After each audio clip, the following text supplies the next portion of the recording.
चला, good evening. आपण मागच्या व्हिडिओमध्ये भाषा आणि त्या भाषेविषयीची काही माहिती बघितली होती. ठीक आहे. आज आपल्याला बघायचं आहे भाषेचे मूलभूत घटक, आणि ते भाषेचे मूलभूत घटक बघितल्यानंतर आपण वर्णमालेकडे जाणार आहे. ठीक आहे. वर्णमालेमध्ये महाराष्ट्र शासन मराठी विभाग यांनी 10 नोव्हेंबर 2022ला जे काही चेंजेस केलेले आहेत, जे काही बदल केलेले आहेत, ते सर्व बदल आपण इथे अभ्यासणार आहोत. ठीक आहे. महाराष्ट्र शासन मराठी विभाग यांच्या परिपत्रकानुसार. ठीक आहे. आणि हे अद्ययावत झालेले जे बदल आहेत हे आपल्याला माहिती असणं अत्यंत आवश्यक आहे. ओके. मग आता लक्ष द्या, भाषेचे मूलभूत घटक कोणते? भाषेचे मूलभूत घटक, भाषेचे मूलभूत घटक. ठीक. भाषेचे 3 मूलभूत घटक आहेत मित्रांनो. किती? 3. त्याच्यामध्ये नंबर 1 आहे मूलध्वनी.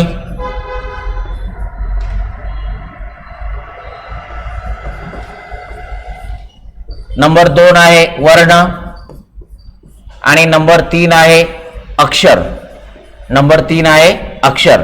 ठीक. हे भाषेचे 3 मूलभूत घटक आहेत. अगदी सुरुवातीला आपण बघितलं होतं की भाषा कशापासून बनलेली असते. ठीक आहे. तर वाक्यापासून बनलेली असते. हे मी आधीच्या लेक्चरमध्ये एक्सप्लेन केलं होतं. भाषेमध्ये कशाचा समावेश होतो? तर भाषेमध्ये संभाषण आणि लेखन यांचा समावेश होतो. ओके. आता भाषेचे मूलभूत घटक कोणते आहेत? तर 3 आहेत: मूलध्वनी, वर्ण आणि अक्षर. ओके. आता बघा, मूलध्वनी कशाला म्हणायचं? ऍक्च्युअली आपल्या तोंडावाटे जे काही विविध आवाज बाहेर येतात, जे वेगवेगळे आवाज बाहेर येतात, त्या सर्वांना आपण मूलध्वनी म्हणू शकतो. त्या सर्वांना आपण काय म्हणू शकतो? मूलध्वनी. बरोबर आहे. आता एक गोष्ट लक्षात घ्या की आपल्या तोंडामधून जे वेगवेगळे आवाज बाहेर येतात, ठीक आहे, हे चित्र विचित्र सुद्धा असू शकतात. त्यांना आपण चिन्हांकित करू शकत नाही आणि ते आपल्या भाषेमध्ये उपयोगाचे सुद्धा नसतात. ठीक आहे. परंतु ते मूलध्वनीच असतात. पण आपण भाषेमध्ये जे मूलध्वनी वापरतो, ज्या मूलध्वनीचा आपण भाषेमध्ये वापर करतो, ज्या मूलध्वनीच्या आपण खुणा बनवल्या, चिन्ह बनवले, संकेत बनवले, त्या मूलध्वनींना आपण, भाषेमध्ये वापरल्या जाणाऱ्या मूलध्वनींना आपण स्वन म्हणत असतो. काय म्हणतोय? स्वन. मग स्वन म्हणजे असे मूलध्वनी की जे आपल्या भाषेमध्ये वापरले जातात, ज्या मूलध्वनीच्या आपण खुणा, चिन्ह, संकेत बनवले, ठीक आहे, आणि ते लिहिले आणि त्यांचा आपण भाषेमध्ये वापर करतो, बोलताना सुद्धा वापर करतो, त्या मूलध्वनींना आपण काय म्हणणार? स्वन. त्या मूलध्वनींना काय म्हणणार आपण? स्वन. मग आपण जेव्हा भाषेचा विचार करतो तेव्हा मूलध्वनीच्या खुणा वगैरे म्हणतो, तर ते मूलध्वनी म्हणजे स्वन असतात. हे लक्षात ठेवायचं. सर्वच मूलध्वनी, ठीक आहे, आपण चिन्हांकित केलेले नाहीत आणि त्याचा आपल्या भाषेमध्ये उपयोग सुद्धा नाही. मग त्यांना तुम्ही मूलध्वनी म्हणू शकता. ठीक आहे. परंतु भाषेमध्ये वापरले जाणारे मूलध्वनी म्हणजे त्याला स्वन म्हणायचं. मग आपल्या मुखातून निघणारे जे विविध ध्वनी आहेत, जे विविध आवाज आहेत, ठीक आहे, या सर्वांना आपण काय म्हणणार आहे? मूलध्वनी म्हणणार आहे. मग आपण भाषेमध्ये जे मूलध्वनी वापरतो, ठीक आहे, या मूलध्वनीच्या आपण खुणा बनवल्या, चिन्ह बनवले, संकेत बनवले. जसं मी अ म्हणतो, मग आपण काय केलं की अ हा जो मूलध्वनी आहे तो असा लिहायचा. ठीक आहे. असं आपण ठरवलं, त्याला चिन्हांकित केलं, त्याचा संकेत बनवला, चिन्ह बनवलं. बरोबर आहे. आणि मग यांनाच आपण काय म्हणतो? वर्ण म्हणतो. यांनाच काय म्हणतो आपण? वर्ण. मग वर्ण म्हणजे काय? आपल्या तोंडावाटे निघणारे जे मूलध्वनी आहेत, हे मूलध्वनी हवेमध्ये नष्ट होतात. ते नष्ट होऊ नये म्हणून आपण त्या मूलध्वनीच्या खुणा बनवल्या, चिन्ह बनवले, संकेत बनवले आणि ते रंगाच्या साह्याने लिहिले. रंगाच्या साह्याने लिहिले म्हणून आपण त्यांना वर्ण म्हणतो. म्हणून त्यांना काय म्हणतो आपण? वर्ण. ठीक आहे. मग आता वर्ण जे आहेत हे पूर्ण उच्चारित असलेच पाहिजे असं जरुरी नाही. कारण वर्णामध्ये आपण आता वर्णमाला जेव्हा बघणार आहे तेव्हा 4 प्रकारचे वर्ण बघणार आहे: स्वर, स्वरादी, व्यंजने आणि विशेष संयुक्त व्यंजने.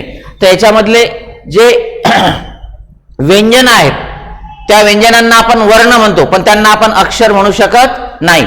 मग वर्ण जे आहेत, ठीक आहे, तर वर्ण हे पूर्ण उच्चारित सुद्धा असू शकतात आणि अपूर्ण उच्चारित सुद्धा असू शकतात. मात्र अक्षर जे आहे हे अक्षर मात्र पूर्ण उच्चारितच असतात.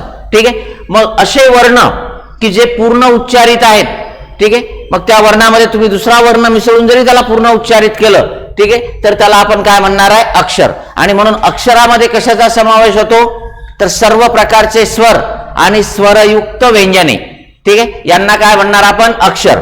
मग वर्ण आणि अक्षरामध्ये काय फरक आहे, तर अक्षर हे पूर्ण उच्चारित वर्ण असतात असं आपल्याला म्हणता येईल.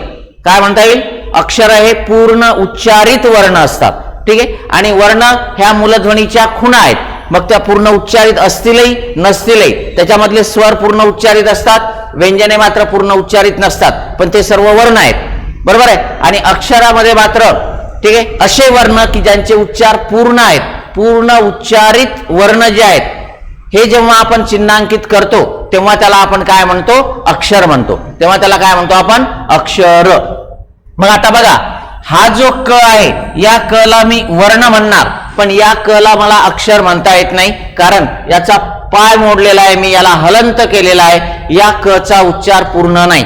ओके, अ हा वर्ण आहे, ठीक आहे, पण अ चा उच्चार पूर्ण आहे, हे लक्षात घ्या, याचा उच्चार पूर्ण नाही. मग अक्षरामध्ये काय येते, अक्षरामध्ये हा क नाही येणार, हा क येईल. आता या क चा उच्चार पूर्ण आहे, कारण या क मध्ये मी काय केलेलं आहे, क अधिक अ हा स्वर मिळवलेला आहे, आणि त्यामुळे हा क पूर्ण उच्चारित, ठीक आहे, वर्ण आहे, आणि मग मी याला अक्षर म्हणणार. ठीक आहे, याला मात्र मी अक्षर म्हणणार नाही, याला व्यंजनच म्हणणार. आणि व्यंजन हा वर्णाचा एक प्रकार आहे. ठीक आहे, स्वर मात्र पूर्ण उच्चारित आहेत, त्यामुळे स्वरांना तुम्हाला वर्ण पण म्हणता येते. ठीक आहे, वर्णामध्ये स्वर असतातच, आणि स्वर ही अक्षर सुद्धा आहेत, कारण ज्या वेळेला मी स्वर लिहितो तेव्हा ते स्वर हे पूर्ण उच्चारितच असतात.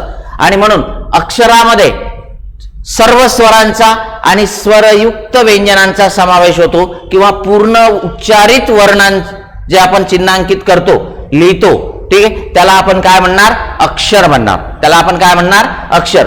आता लक्षात घ्या की अक्षर या शब्दाची फोड तुम्हाला वेगवेगळ्या प्रकारे करता येते. अक्षर म्हणजे अ म्हणजे नाही, आणि क्षर म्हणजे नाश. अ म्हणजे नाही आणि क्षर म्हणजे नाश. क्षर म्हणजे काय, नाश. मग लिहिल्यानंतर ह्या ज्या मूलध्वनीच्या पूर्ण उच्चारित मूलध्वनीच्या खुड्या आहेत, ह्या लिहिल्यानंतर नाश पावत नाहीत. ठीक आहे, म्हणून त्यांना अक्षर म्हणतात, म्हणजे त्यांचा क्षर होत नाही, ते नाश पावत नाही. ठीक आहे, काही व्याकरणकार अक्षर या शब्दाची फोड अक्ष म्हणजे डोळा आणि र म्हणजे रमविणारे, र म्हणजे रमविणारे, र म्हणजे रमविणारे, ठीक आहे, असा करतात. र म्हणजे डोळ्यांना रमविणारे, म्हणून अक्षर. अक्ष म्हणजे डोळा, र म्हणजे रमविणारे. तर अशा दोन प्रकारे अक्षर या शब्दाची फोड, ठीक आहे, आपल्याला त्याचं स्पष्टीकरण देता येते, हे लक्षात घ्यायचं. ओके, मग आता मूलध्वनी म्हणजे आपल्या आवाजांच्या खुणा, ठीक आहे, सॉरी, मूलध्वनी म्हणजे आपल्या तोंडातून निघणारे विविध आवाज जे आपण भाषेमध्ये वापरतो, आणि या मूलध्वनीच्या खुणा, चिन्ह म्हणजे वर्ण, आणि पूर्ण उच्चारित वर्णांच्या खुणा, चिन्ह, संकेत किंवा पूर्ण उच्चारित वर्ण जेव्हा आपण लिहितो तेव्हा आपण त्याला काय म्हणतो, अक्षर म्हणतो. ठीक आहे, ते लिहिल्यानंतर नाश पावत नाहीत किंवा आपल्या डोळ्यांना रमवितात. तर हे भाषेचे 3 मूलभूत घटक आहेत. ओके, आता याच्यानंतर आपल्याला बघायचं आहे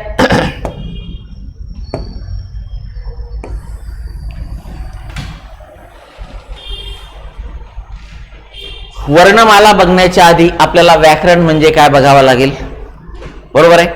त्याच्यानंतर लिपी म्हणजे काय, आदर्श लिपी म्हणजे काय, मराठीची लिपी, देवनागरी लिपी, ठीक आहे, तिला देवनागरी नाव कसं पडलं, देवनागरी लिपीची वैशिष्ट्ये काय आहेत, मोडी लिपी काय भानगड आहे, ठीक आहे, ह्या सर्व गोष्टी बघायच्या आहेत. मग आधी आपण सुरुवात करूया व्याकरण. मग आता व्याकरण कशाला म्हणतो आपण, तर सर्वात सिंपल, साधी, सोपी भाषा जी अख्ख्या महाराष्ट्राला माहिती आहे, बरोबर आहे, ती आहे भाषेचे स्पष्टीकरण करणारे शास्त्र. भाषेचे स्पष्टीकरण करणारे,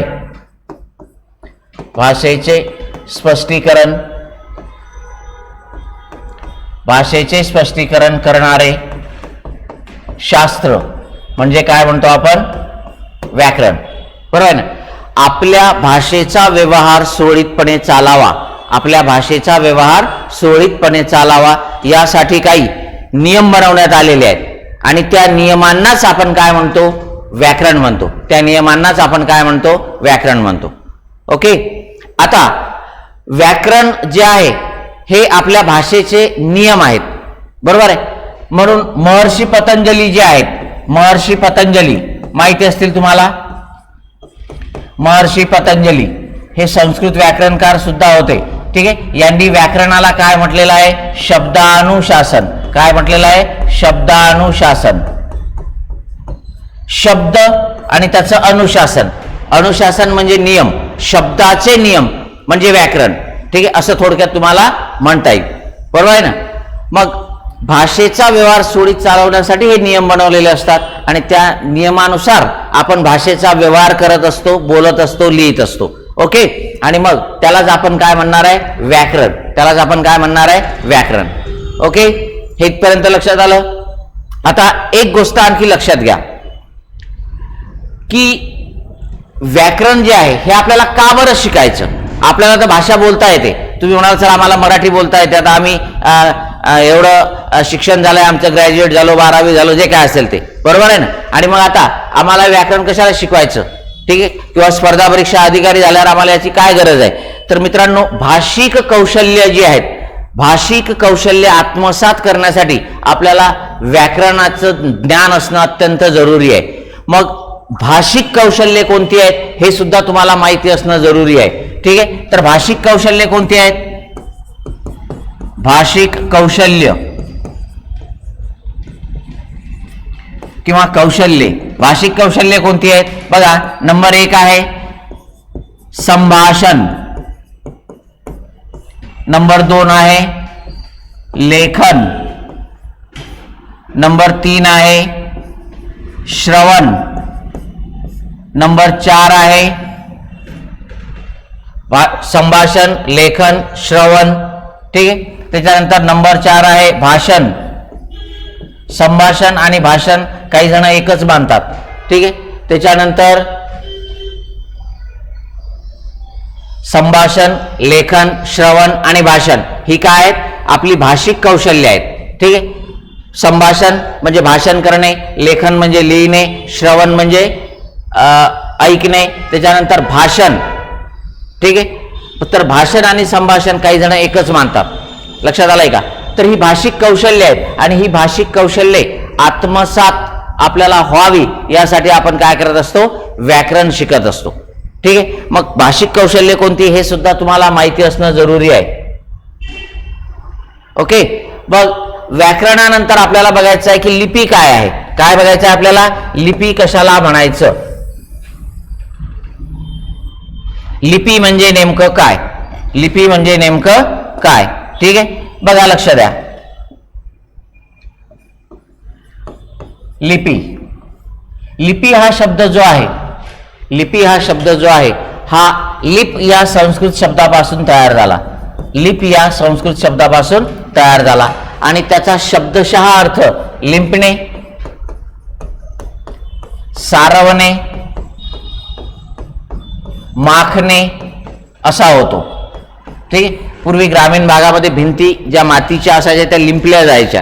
ठीक आहे. किंवा घरी सुद्धा आपल्या, ठीक आहे, अंगण वगैरे जे आहे ते लिंपलं जायचं, शेणानी वगैरे वगैरे, बरोबर ना. टाईल्स वगैरे नव्हत्या तेव्हा. मग हे लिंपणे हा शब्दशः अर्थ आहे लिप या शब्दाचा. मग आपल्या तोंडावाटे निघणारे मूलध्वनी हवेमध्ये नष्ट होतात. ते नष्ट होऊ नये म्हणून मानवाने काय केलं, रंगाच्या साहाय्याने ते मूलध्वनी लिंपले, लिहिले आणि मग त्यालाच आपण काय म्हणतो, लिपी बनतो. त्यालाच काय म्हणतो आपण, लिपी. मग लिपी हा शब्द लिप या संस्कृत शब्दापासून तयार झाला. ठीक आहे. हे लक्षात ठेवायचं. आणि मूलध्वनीच्या खुणा जेव्हा आपण रंगाच्या साहाय्याने लिहितो, ठीक आहे, यांनाच आपण लिपी म्हणतो. ठीक आहे. मूलध्वनीच्या चिन्हांचं केलेलं लेखन म्हणजे सुद्धा लिपी, असं आपल्याला साध्या सोप्या सरळ शब्दामध्ये म्हणता येईल. ओके.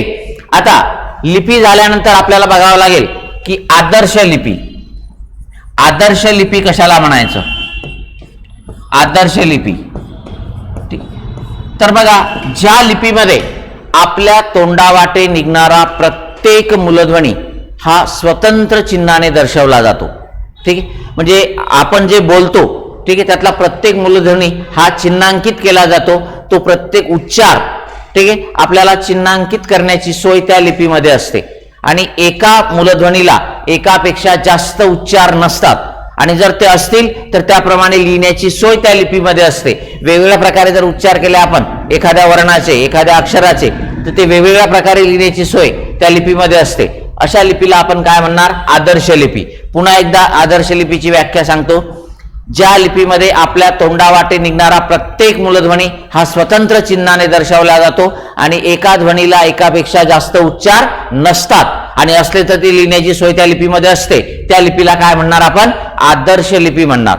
मग आपली मराठीची देवनागरी लिपी जी आहे, ठीक आहे, देवनागरी लिपी जी आहे ही देवनागरी लिपी आदर्श लिपीच आहे. देवनागरी लिपी आदर्श लिपीच आहे, ठीक आहे. आणि मग आपल्या भारतामध्ये ज्या ज्या लिप्या आदर्श आहेत, एकूण 6 लिप्या ज्या आहेत भारतामधल्या किंवा भारतीय भाषा जी आहे त्याच्यामधल्या 6 भाषांची लिपी ही देवनागरी लिपी आहे. त्याच्यामध्ये नंबर 1 संस्कृत आहे, नंबर 2 हिंदी आहे, नंबर 3 मराठी आहे, नंबर 4 गुजराती आहे, नंबर 5 बंगाली आहे आणि नंबर 6 पाली आहे. ठीक आहे. पाली भाषा तुम्हाला माहिती असेल, गौतम बुद्धांचं तत्वज्ञान जे आहे ते त्या पाली भाषेमध्ये आहे आणि ती सुद्धा देवनागरी लिपी असणारीच भाषा आहे.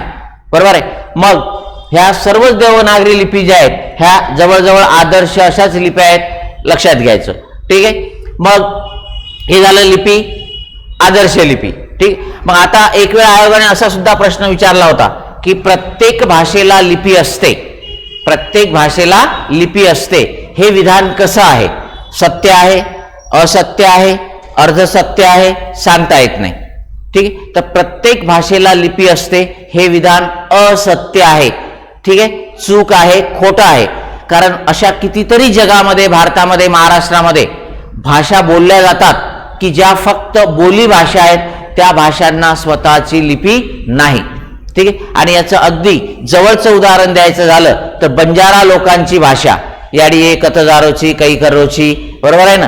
तर हे जी भाषा आहे, तर ही बंजारी लोकांची जी भाषा आहे, ठीक आहे, तर त्या भाषेला लिपी नाही आहे, स्वतःची लिपी नाही आहे, ती फक्त बोली भाषा आहे. ठीक आहे. मग अलीकडे हे बंजारा समाज काय करतो बघा, की त्यांची संस्कृती, त्यांचं जे काही साहित्य आहे, बरोबर आहे, ते कायम राहावं, त्या भाषेला तर लिपी नाही म्हणून त्यांचे उच्चार आपल्या देवनागरी लिपीमध्ये लिहितात. जसं याडी ये, ठीक आहे, मग याडी ये म्हणजे आई ग, बरोबर आहे. मग हे जे आहे हे देवनागरी लिपीत लिहिलेले आहेत त्यांनी उच्चार, ही काही बंजारा लिपी नाही. ठीक आहे. बंजारा ध्वनी आहेत ते, परंतु ते लिहिण्याच्या खुणा त्यांनी बनवलेल्या नाहीत, वेगळ्या, बरोबर आहे. मग ते देवनागरी लिपीमध्ये ते जतन करतात. त्यांची गाणी आहेत, त्यांचं काही तत्वज्ञान असेल, त्यांचं काही साहित्य असेल, त्यांच्या काही मानदंड असतील वगैरे वगैरे, ते त्या सर्व गोष्टी अलीकडे काय करतात हे लोक, की ते देवनागरी लिपीमध्ये लिहितात. ओके. पण त्यांना स्वतःची लिपी नाही. आणि जगामध्ये अशा कितीतरी बोली भाषा होत्या, जे दुर्गम भागात राहणारे आदिवासी वगैरे जे आहेत, ठीक आहे, या लोकांच्या प्रत्येकांची वेगवेगळ्या जाती जमातींची या वेगवेगळी बोली भाषा होती, त्यांची स्वतःची संस्कृती होती, साहित्य होतं आणि ते तोंडोतोंडी चालत आलेलं होतं. मग त्यातल्या काही दुर्मिळ जे जाती जमाती आहेत त्या काळाच्या ओघामध्ये नष्ट झाल्या आणि मग त्यांची संस्कृती, त्यांचं साहित्य, त्यांची भाषा ही सुद्धा नष्ट झालेली आहे. बरोबर आहे. म्हणून प्रत्येक भाषेला लिपी असते हे विधान असत्य आहे. ठीक आहे, चुकीचं आहे, लक्षात घ्यायचं. प्रत्येक भाषेला लिपी नसते. आता याच्यानंतर आपली जी देवनागरी लिपी आहे ही देवनागरी लिपी कशी उत्पन्न झाली, लक्षात घ्या. मी तुम्हाला पहिल्या लेक्चरमध्ये सांगितलं होतं की ब्राह्मी आणि खारोष्टी ह्या भारतातील प्राचीन लिपी आहेत. संस्कृत आणि तमिळ ह्या भारतामधल्या प्राचीन भाषा आहेत. सर्वात प्राचीन भाषा संस्कृत आणि तमिळ. ओके. आणि लिपी कोणती, तर ब्राह्मी आणि खारोष्टी. तर संस्कृत जी आहे, संस्कृत भाषा जी आहे, या संस्कृत भाषेची लिपी जी होती ती होती ब्राह्मी. ठीक आहे. आणि आपल्या भारतीय ज्या देवनागरी लिपी आहेत, 6 लिप्या किंवा भारतीय भाषा ज्या आहेत, या भारतीय भाषांच्या लिप्यांचं उगमस्थान ही ब्राह्मी लिपीच आहे. आणि दुसरी जी लिपी होती, ठीक आहे, खारोष्टी, खारोष्टी नावाची जी लिपी होती, तर ही खारोष्टी नावाची लिपी, ठीक आहे, ही काळाच्या ओघामध्ये नष्ट झाली. ठीक. अफगाणिस्तान, गंधार प्रांत जो आहे त्या प्रांतामध्ये तिकडे ही खारोष्टी लिपी त्यावेळेला, ठीक आहे, प्राचीन काळामध्ये तिथे तिचा प्रसार झाला होता, परंतु काळाच्या ओघात ही नष्ट झाली. ठीक आहे. आणि या ब्राह्मी लिपीपासून भारतीय लिप्यांचा उगम झाला आणि त्याच्यामध्ये ज्या काही आपल्या 6 देवनागरी लिप्या आहेत, मग त्याच्यामध्ये आपली मराठी आहे. ठीक आहे. मग या संस्कृतला आपण आता देवनागरी लिपीच म्हणतो, कारण ही संस्कृत भाषा जी आहे ही आर्य लोकांची होती. त्या आर्य लोकांना आपले लोक देव मानायचे. ते आर्य लोक ज्या ठिकाणी राहायचे त्याला नगर म्हटलं जायचं. देव लोकांची, नगरात राहणाऱ्यांची लिपी, म्हणून त्याला देवनागरी लिपी असं आपण नाव दिलं. ओके. आणि मग ही ब्राह्मी लिपी कशी तयार झाली, तर ही ब्राह्मी लिपी जी आहे, ठीक आहे, याच्याबद्दल आता ही फार प्राचीन लिपी असल्यामुळे याच्याबद्दल काहीतरी काय म्हणता येईल तुम्हाला, एक कल्पनाच आहेत किंवा ब्रह्मदेवाच्या नाकातून, तोंडातून वगैरे वगैरे अशा प्रकारे त्या लिपीची निर्मिती झाली. ठीक आहे. पण आता शास्त्रीय दृष्ट्या ते काही आपल्याला योग्य मानता येणार नाही. ठीक आहे. श्रद्धेचा विषय आहे आणि मग त्यामुळे ब्रह्मदेवाच्या वेगवेगळ्या अवयवातून बाहेर पडणाऱ्या ध्वनीपासून ती लिपी तयार झाली असं त्या आर्य लोकांचं म्हणणं होतं. ओके. मग आता या ब्राह्मी लिपीला आपण आज काय म्हणतो, देवनागरी लिपीच म्हणतो, कारण संस्कृतची लिपी आपण देवनागरी लिपीच म्हणतोय. बरोबर आहे. मग एक लक्षात ठेवायचं, मी सांगितल्याप्रमाणे की मूळ मराठी लोक जे आहेत या लोकांची मराठी ही बोली भाषा होती. मग आर्य लोकांचा संपर्क आल्यानंतर संस्कृतशी आपला संपर्क आला आणि मग संस्कृतमधील शब्द आपल्या मराठीमध्ये आले. संस्कृतमधून जसेच्या तसे आले त्यांना आपण तत्सम शब्द म्हणतो. अपभ्रंश बदल होऊन आले त्यांना आपण तद्भव शब्द म्हणतो. आणि काही आपल्या मराठी बोली भाषेतले शब्द त्यांना आपण देशी शब्द म्हणतो, देशज शब्द म्हणतो. आणि मग अशा प्रकारे आपल्या भाषेची विकास झाला आपल्या भाषेचा आणि आपल्या भाषेची लिपी पण तयार झाली आणि मग तिला आपण देवनागरी लिपी असं नाव दिलं. आणि मग ज्या ज्या बाहेरील लोकांचा मराठी लोकांशी संपर्क आला त्या त्या भाषेतील शब्द आपल्या मराठीमध्ये येत गेले आणि मग अशा प्रकारे आपली मराठी भाषा समृद्ध झाली. ओके. मग भारतातील या प्राचीन लिपी आहेत. ठीक आहे. मग संस्कृत ही मराठीची जननी म्हणतो आपण, परंतु बरेच व्याकरणकार याला विरोध करतात. संस्कृत ही मराठीची जननी नाही. संस्कृत म्हणजे आर्य लोक भारतात येण्यापूर्वी, ठीक आहे, सुद्धा आपले महाराष्ट्रीयन मराठी मूळचे लोक जे आहेत, ठीक आहे, मूळचे महाराष्ट्रीयन हे मराठी बोलत होते. त्यामुळे संस्कृत ही जननी नाही, पण संस्कृतचा संपर्क आल्यानंतर आपल्या मराठी भाषेला लिपी प्राप्त झाली. ठीक आहे. आणि आपली भाषा विकसित झाली. म्हणून संस्कृत ही जननी नाही तर मावशी आहे असं काही व्याकरणकार म्हणतात. आणि पूर्णतः संस्कृत पासून आपली भाषा निर्माण झालेली नाही. तसं असतं तर आपल्याला अभिजात भाषेचा दर्जा मिळवण्यासाठी, ठीक आहे, आपल्याला प्रयत्न सुद्धा करता आले नसते. कारण अभिजात भाषेचा दर्जा मिळण्यासाठी एखादी भाषा ही मूळ भाषा असावी लागते, ती कोणत्या दुसऱ्या भाषेपासून तयार झालेली नसावी. ठीक आहे. अशी त्याची एक अट आहे. ओके. हे मग ही पहिल्या लेक्चरमध्ये मी तुम्हाला सांगितलेलं आहे. मग आता ह्या प्राचीन भाषा होत्या, प्राचीन भाषा कोणत्या आहेत, संस्कृत आणि तमिळ. ठीक आहे. मग तमिळ भाषा ही त्याची लिपी खारोष्टी वगैरे नव्हती बरं का, ही लिपी आता नष्ट पावलेली आहे. ठीक आहे. तमिळ भाषा ज्या आहेत त्या द्रविडियन ग्रुपमधल्या भाषा आहेत. ठीक आहे. मग ह्यात प्राचीन लिप्या आहेत, 2 लक्षात ठेवायच्या, 2 प्राचीन भाषा आहेत. ओके. त्याच्यानंतर मोडी लिपी काय भानगड होती, तर आपली मराठी लिपी जी आहे, ठीक आहे, ज्याला आपण देवनागरी लिपी म्हणतो, तर ही देवनागरी लिपीच मधल्या काळामध्ये विशेषतः 12व्या शतकामध्ये यादवकालीन जो कालावधी होता त्या काळामध्ये काय केलं जायचं की ही आपली मराठी देवनागरी लिपी अक्षर मुडपून दुमडून लिहायची पद्धत होती. एक सरळ रेष ओढल्यानंतर नॉनस्टॉप, ठीक आहे, एकदा लिहायला सुरुवात केली की ओळ संपेपर्यंत लिहिलं जायचं मराठी आणि ती अक्षर मुडपून लिहिण्याची पद्धत होती. त्यालाच आपण मोडी लिपी म्हणतो. त्या मोडी लिपीलाच धाव लिपी असं पण म्हणतात, मोडी लिपी. ठीक आहे. किंवा तिलाच धाव लिपी म्हणतात, धाव लिपी. ठीक आहे. मग त्या लिपीमुळे काय व्हायचं, फास्ट लिहिणं व्हायचं आणि म्हणून तिला धाव लिपी असं सुद्धा नाव दिलं गेलेलं आहे. ओके. मग मोडी लिपी ही काही वेगळी लिपी नाहीये, ती देवनागरी लिपीच आहे. परंतु देवनागरी लिपीमधील जी अक्षर आहेत ती मुडपून लिहिण्याची जी पद्धत होती त्याला आपण मोडी लिपी म्हणतो. आणि यादव काळामध्ये म्हणजे साधारणपणे 12व्या शतकात ही लिपी अस्तित्वात होती. ठीक आहे. किंवा अस्तित्वात आली. आणि त्याच्यानंतर शिवकालीन कालामध्ये म्हणजे छत्रपती शिवाजी महाराजांनी या मोडी लिपीला प्रोत्साहन दिलं होतं, तिचा विकास करण्यासाठी सहकार्य केलं होतं.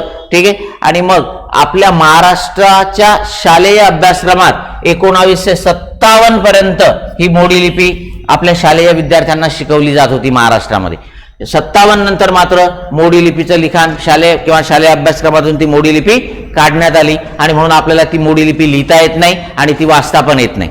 ठीक आहे. 57च्या आधी जे काही ज्यांनी शाळा शिकली असेल, ठीक आहे, आपले आजोबा पंजोबा, त्यांना ते कदाचित येत असेल. आताही असे लोक अस्तित्वात आहेत की त्यांना ती मोडी लिपी लिहिता वाचता येते, ठीक आहे. आणि काही जण मुद्दाम ती शिकतात सुद्धा, जे संशोधन करणारे लोक असतात वगैरे वगैरे. ओके, तर मोडी लिपी ही देवनागरी लिपीच होती, हे लक्षात घ्यायचं. तिला धावलिपी असं सुद्धा म्हणतात. ओके, आता हे झालं लिपी. आता देवनागरी लिपी जी आहे आपली, मराठी देवनागरी लिपी, कारण देवनागरी लिपी 6 भाषांच्या आहेत, लक्षात घ्या बरं का. मग मराठी देवनागरी लिपी आपण असं म्हणणार आहे त्याला. तर या मराठी देवनागरी लिपी ही कशी तयार झालेली आहे, तर ह्या वेगवेगळ्या प्रकारचे जे चिन्ह आहेत हे कसे तयार झालेले आहेत, तर लक्ष द्या.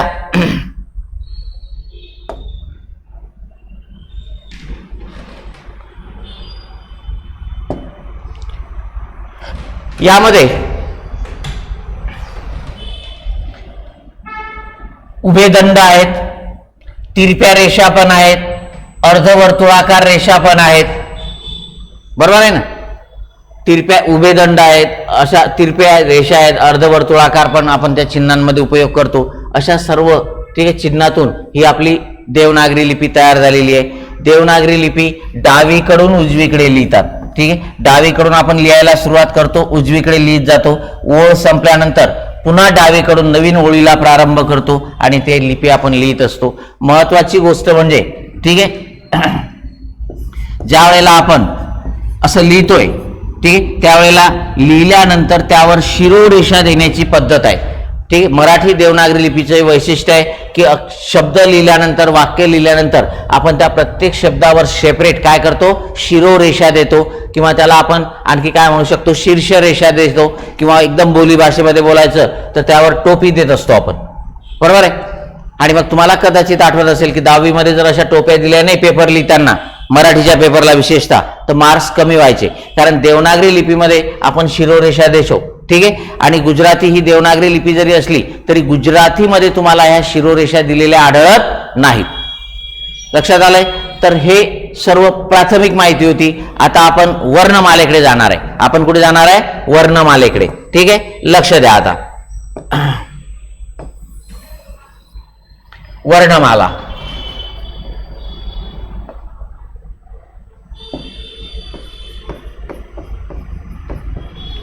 वर्णमाला. आता वर्णमाला आणि अक्षरमाला याच्यामध्ये काय फरक आहे हा सुद्धा आपल्याला बघणं जरुरी आहे. वर्णमाला आणि अक्षरमाला, ठीक आहे. बघा, वर्णमाला कशाला म्हणायचं, मी तुम्हाला आता सांगितलं की क हा वर्ण आहे, ठीक आहे, आणि हा क हे अक्षर आहे. कारण वर्ण म्हणजे मूलध्वनीच्या खुणा आहेत, पण या क ची आपण अशा प्रकारे खून करतो, पण या क ला पूर्ण उच्चार नाही आहे, आणि या क मध्ये अ मिसळलेला आहे मी, आणि मग या क ला मी अक्षर म्हणतो. म्हणून जर मी व्यंजन लिहिताना वर्णमालेमध्ये, ठीक आहे, वर्णमालेमध्ये व्यंजन लिहिताना त्यांचा पाय मोडून लिहिलेला असेल तरच त्याला वर्णमाला म्हणावं. पण ते लिहिताना जर त्यांचा पाय मोडून लिहिलेला नसेल तर मग त्यांना अक्षरमाला म्हणावं. म्हणजे अक्षरमाला जेव्हा आपण लिहितो तेव्हा व्यंजन हे पूर्ण उच्चारित आपण लिहित असतो, अक्षराच्या स्वरूपात लिहित असतो. कारण याला अक्षर म्हणत नाहीत, हे अक्षर नाहीये, हे मात्र अक्षर आहे, हे मात्र काय अक्षर आहे, हे लक्षात घ्या. ओके. मग आता वर्णमाला म्हणजे आपण काय करणार आहे, इथे व्यंजन पाय मोडून लिहिणार आहे, आणि अक्षरमाला म्हटलं की त्याचे आपण पाय मोडणार नाहीये, पूर्ण उच्चारित व्यंजन आपण लिहित असतो अक्षराच्या स्वरूपात. ओके, हा फरक सुद्धा लक्षात घ्यायचा आहे. मग आता वर्णमालेमध्ये वर्ण कशाला म्हणतात हे आपण ऑलरेडी बघितलेलं आहे. वर्ण कशाला म्हणतात हे आपण ऑलरेडी बघितलेलं आहे, बरोबर ना. आपल्या मूलध्वनीच्या खुणा आपण काय केल्या, चिन्हांकित केल्या, रंगाच्या सहाय्याने लिहिल्या, त्यालाच आपण वर्ण म्हणतो. वर्ण हे पूर्ण उच्चारितही असू शकतात, अपूर्ण उच्चारितही असू शकतात. अक्षर मात्र पूर्ण उच्चारितच असते, हे लक्षात ठेवायचं. ओके. आता मूळ वर्णमाला जी आहे आपली, लक्षात घ्या, मूळ वर्णमाला,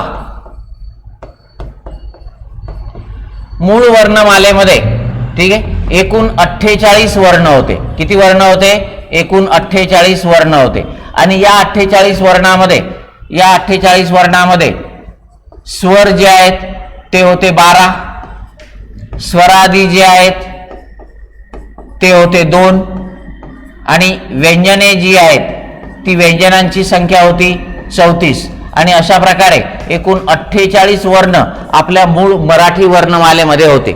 ठीक आहे. परंतु काय झालं 6 नोव्हेंबर 2023 ला ठीक आहे महाराष्ट्र शासनाने एक अध्यादेश काढला, बरोबर आहे, आणि 2 नवीन स्वर ठीक आहे ॲ आणि अ हे 2 नवीन वर्ण ठीक आहे मराठी वर्णमालेमध्ये समाविष्ट केले. आणि मग मराठी वर्णमालेमध्ये हे समाविष्ट केल्यानंतर ठीक आहे आपल्या वर्णांची संख्या झाली होती 50. ठीक आहे. त्यानंतर पुन्हा 6 नोव्हेंबर 2009 ओके इथे गडबड झाली. 6 नोव्हेंबर 2009 ला ठीक आहे 2009 ला ॲ आणि अ ऍड केले. त्याच्यानंतर 10 नोव्हेंबर ठीक आहे 2022 ला 10 नोव्हेंबर 2022 ला काय केलेलं आहे आपल्या वर्णमालेमध्ये क्ष आणि ज्ञ या 2 ठीक आहे जोडाक्षरांचा ठीक आहे सुद्धा समावेश करण्यात आला. याच्या आधी सर तुम्ही म्हणाला की सर आम्ही तर पहिल्या वर्गातच क्ष आणि ज्ञ लिहित होतो वर्णमालेमध्ये, पण महाराष्ट्र शासनाचा 10 नोव्हेंबर 2022 चा जो GR आहे जे परिपत्रक आहे ठीक आहे ते असं म्हणतंय की क्ष आणि ज्ञ हे परंपरेने आपल्या मराठी वर्णमालेमध्ये परंपरेने आपण लिहित आलेले लेखन चिन्हाकार आहेत. ठीक आहे. त्यांचा समावेश मराठी वर्णमालेमध्ये नव्हता. ज्या वेळेला 48 वर्णांची वर्णमाला आहे असं आपण म्हणत होतो त्यावेळेला त्या 48 वर्णामध्ये क्ष आणि ज्ञ समाविष्ट नव्हते. ठीक आहे. आज मात्र ॲ आणि अ हे 2 नवीन वर्ण तर आहेतच. मग 48 मध्ये हे 2 ऍड झाले 50 झाले आणि पुन्हा हे 2 ऍड झाले आणि त्यांची संख्या आता किती झालेली आहे 52. किती झालेली आहे 52. मग आधुनिक वर्णमाला जी आहे ठीक आहे आधुनिक वर्णमाला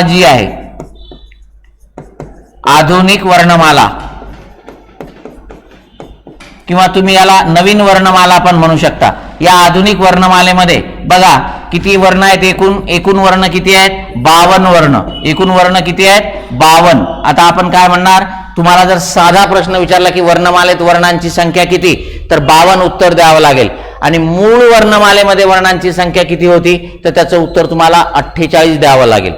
आधुनिक वर्णमाला नवीन वर्णमाला आता वर्णमालेत किती वर्ण आहेत तर या सर्वांचं उत्तर मात्र काय असेल 52 असेल. काय असेल 52.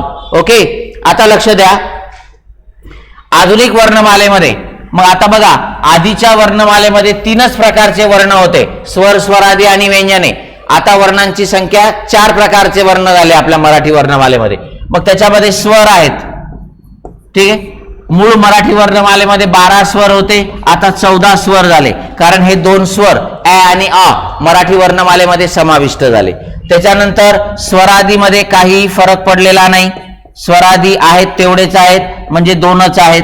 त्याच्यानंतर व्यंजनामध्ये सुद्धा काहीही फरक पडलेला नाही. व्यंजनांची संख्या सध्या सुद्धा 34 आहे आणि हे क्ष आणि ज्ञ जे आधी वर्णमालेत समाविष्ट नव्हते त्यांचा समावेश ठीक आहे महाराष्ट्र शासनाने वर्णमालेमध्ये केलेला आहे आणि तो विशेष संयुक्त व्यंजने म्हणून केलेला आहे. काय म्हणून केलेला आहे विशेष संयुक्त व्यंजने. विशेष संयुक्त व्यंजने ठीक आहे आणि त्यांची संख्या अर्थातच 2 आहे आणि अशा प्रकारे एकूण 52 वर्ण आता आपल्या मराठी वर्णमालेमध्ये आहेत. ठीक आहे. मग हे जे बदल आहेत हे बदल लक्षात घ्या वेळोवेळी. ठीक आहे. मी तुम्हाला हे सर्व अपडेट बदल जे झालेले आहेत वर्णमालेमध्ये हे सांगत राहणार आहे. मग आता सर हे ॲ आणि आ 6 नोव्हेंबर 2009 ला आपल्या वर्णमालेत समाविष्ट झाले. पण महत्वाची गोष्ट लक्षात घ्या महाराष्ट्र लोकसेवा आयोगाने शिवाय इतर सर्व वेगवेगळ्या परीक्षा सरळ सेवा वगैरे ज्या असतील यांनी बरेचदा ते प्रश्न विचारले आणि मराठी वर्णमालेमध्ये वर्णांची संख्या किती आहे तर त्याचं उत्तर 48च दिलेलं आहे. इव्हन महाराष्ट्र लोकसेवा आयोगाने MPSCने 15/2015 मध्ये ज्या परीक्षा घेतल्या ठीक आहे PSI STI मेन्सच्या त्याच्यामध्ये हे प्रश्न विचारले होते की वर्णमालेमध्ये वर्णांची संख्या किती, ठीक आहे. ऍक्च्युअली 2009चा GR आहे आणि त्याच्यामध्ये ॲ आणि अ ऍड केले म्हणजे 2009 पासून 6 नोव्हेंबर 2009 पासून आपल्या वर्णांची संख्या 50 झाली. पण आयोगाने 15-16 मध्ये विचारलेल्या प्रश्नामध्ये त्यांनी त्याचं उत्तर 48च दिलं, ठीक आहे. 50 हा पर्याय कुठेच नव्हता, ठीक आहे. म्हणजे महाराष्ट्र लोकसेवा आयोगाला सुद्धा पता नव्हता की 2 वर्ण ऍड झाले, ठीक आहे. मग असं बऱ्याच वेळ झाल्यानंतर त्याच्यामध्ये गोंधळ झाला आणि मग हे ॲ आणि अ वर्णमालेत समाविष्ट केले. मग आपण वर्णांची संख्या 50 केली, ठीक आहे. आणि मग हे ॲ आणि अ स्वर म्हणून मराठीमध्ये आले की स्वरादी म्हणून आले याचा सुद्धा मध्ये बराच गोंधळ झालेला आहे, ओके. आणि मग या शालेय पाठ्यपुस्तकामध्ये ॲ आणि अ यांचा समावेश स्वर म्हणून वर्णमालेमध्ये केलेला असा स्पष्ट उल्लेख आहे आणि म्हणून हे स्वर म्हणून आलेले आहेत. आणि आता तर 10 नोव्हेंबर 2022चा जो महाराष्ट्र शासनाचा मराठी विभागाचा जो GR आहे, जे परिपत्रक आहे, त्याच्यामध्ये ॲ आणि अ हे स्वर म्हणून समाविष्ट केलेले आहेत आणि त्यांना आदत्त स्वर असं म्हणतात, असंही म्हटलेलं आहे. काय म्हणतात त्यांना? आदत्त स्वर, आदत्त स्वर, ठीक आहे. मग खालीलपैकी कोणते स्वर हे आदत्त स्वर आहेत? तर लक्षात ठेवायचं ॲ आणि अ हे आपण इंग्रजी वरून मराठीमध्ये घेतलेले आहेत, ठीक आहे. त्यामुळे आपण इतर वर्णांचं ज्याप्रमाणे विश्लेषण करू शकतो तसं त्याचं जास्त विश्लेषण करू शकत नाही. आणि हे ॲ आणि अ जे स्वर मराठीमध्ये आलेले आहेत हे कोणाच्या शिफारशीनुसार आले, ठीक आहे. तर प्राध्यापक अरविंद मंगरुळकर, प्राध्यापक अरविंद मंगरुळकर यांच्या सूचनेनुसार, ठीक आहे, हे 2 ॲ आणि अ इंग्रजीमधले, ठीक आहे, वर्ण आपल्या मराठी वर्णमालेमध्ये समाविष्ट करण्यात आले. आणि त्यानंतर मग हा जो गोंधळ आहे या गोंधळासाठी मराठी भाषा प्रमाणीकरण समिती नेमण्यात आली मध्यंतरी. आणि मग त्या समितीने ह्या सर्व गोष्टी पुन्हा रिवाईज केल्या, त्याच्यामध्ये काही बदल केले आणि 10 नोव्हेंबर 2022ला या 6 नोव्हेंबर 2009च्याच परिपत्रकाचा आधार घेऊन त्याच्यामध्ये काही बदल करून पुन्हा क्ष आणि ज्ञ, ठीक आहे, या 2 वर्णांचा समावेश मराठी वर्णमालेमध्ये केला. या 2 वर्णांचा समावेश मराठी वर्णमालेमध्ये केला. आणि मग यांचा समावेश मराठी वर्णमालेमध्ये केल्यानंतर आता आपल्या वर्णांची संख्या जी आहे ती किती झालेली आहे? एकूण 52 झालेली आहे. एकूण किती झालेली आहे? 52 झालेली आहे, ओके. लक्षात आलं इथपर्यंत? मग आता जर तुम्हाला प्रश्न विचारला की वर्णमालेमध्ये वर्णांची संख्या किती, तर त्याचं उत्तर आपण काय देणार आहे? त्याचं उत्तर आपण काय देणार आहे? 52 वर्ण देणार आहे, ठीक आहे. मग हे जे नवीन वर्ण ऍड केले मराठी वर्णमालेमध्ये, ठीक आहे, क्ष आणि ज्ञ हे विशेष संयुक्त व्यंजने म्हणून आलेले आहेत.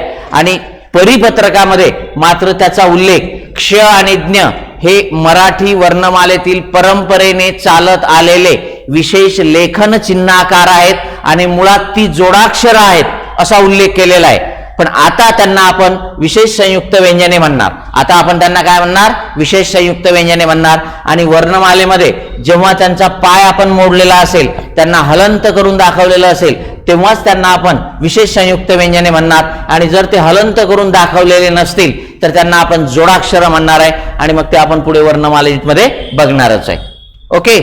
मग आता ॲ आणि अ यांना वर्णमालेमध्ये समाविष्ट केलं. मग यांचं स्थान जे आहे वर्णमालेमध्ये, वर्णमालेमध्ये यांचं जे स्थान आहे ते स्थान कितवं आहे, कुठे आणि कशानुसार त्यांना वर्णमालेत स्थान दिलं?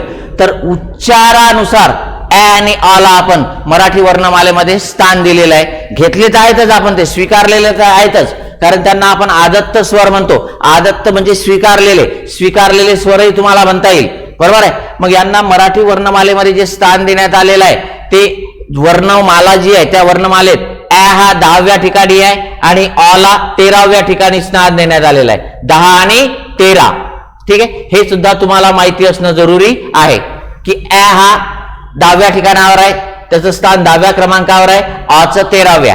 ए नंतर आपण ॲ घेतो आणि ओ नंतर अ घेतो वर्णमालेमध्ये, ओके.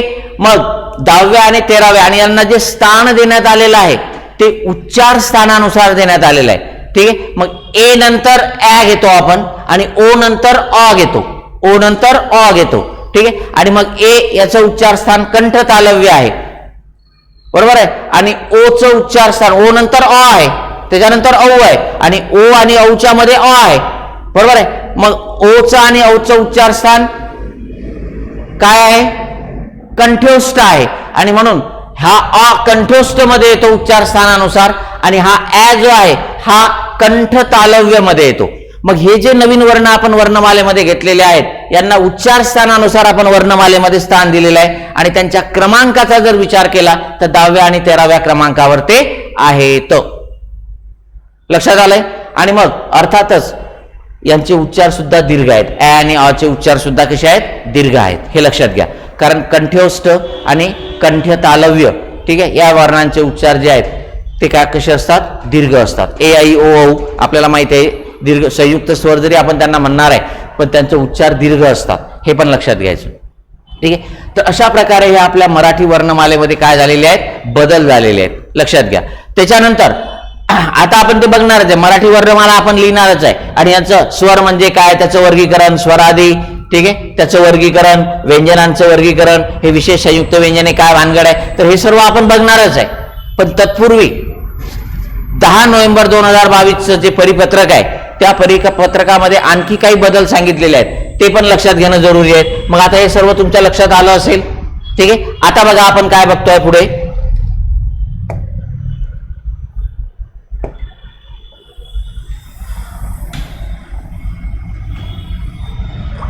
बघा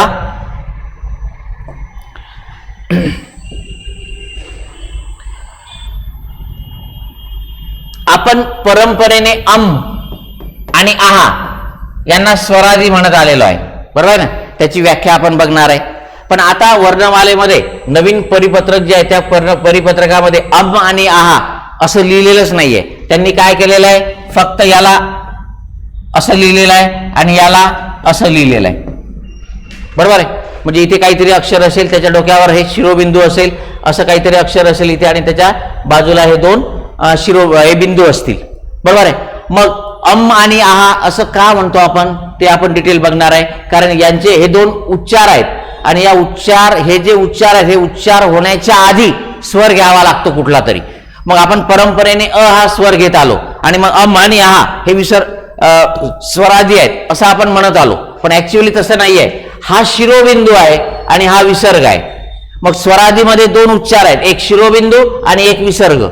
ठीक आहे. मग या शिरोबिंदूचे पुन्हा 2 प्रकार पडतात, अनुस्वार आणि अनुनासिक. मग ह्या गोष्टी पण आपण बघणार आहे. तर हे सुद्धा त्या परिपत्रकामध्ये स्पष्टपणे त्यांनी दिलेलं आहे. यांचे उच्चार, या बिंदूचा उच्चार आणि या 2 बिंदूचा उच्चार करण्याच्या आधी स्वर येतो, म्हणून त्याला स्वरादी म्हणतात. पण तिथे अ हा स्वर येतो असं नाही, तिथे कोणताही स्वर येऊ शकतो. लक्षात आलंय का?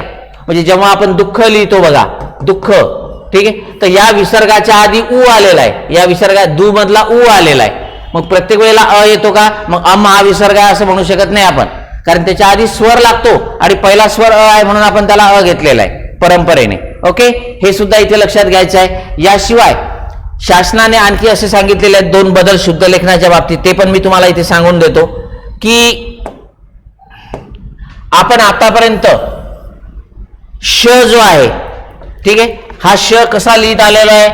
असा गाठयुक्त श, शाळेचा श, बरोबर ना. आता आपलं शासन म्हणतं की हा श लिहिणं चुकीचं आहे. ठीक आहे. हा श कसा लिहायचा? असा लिहायचा.